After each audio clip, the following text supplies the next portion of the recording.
Baru mula menyimpan dan sibuk tanya harga emas, orang berilmu cuma fokus kepada satu benda iaitu gram.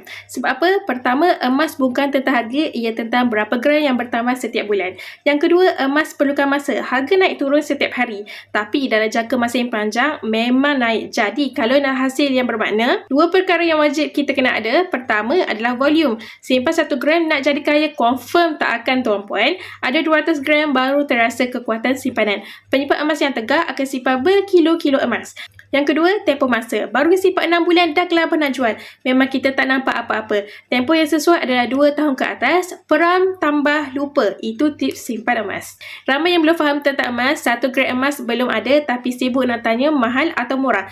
Gram pertama emas itulah sebenarnya menjadi benchmark kita nak tahu harga sebenar. Penyimpan emas berilmu, dia tak risau tentang turun naik harga. Harga turun happy, harga naik pun happy. Sebab akhirnya ada emas, ada kekayaan, ada duit, belum tentu ada emas. Jadi yang mana dah buat decision nak buat simpanan dalam bentuk emas, boleh follow saya dan sign up untuk saya bantu sebaiknya.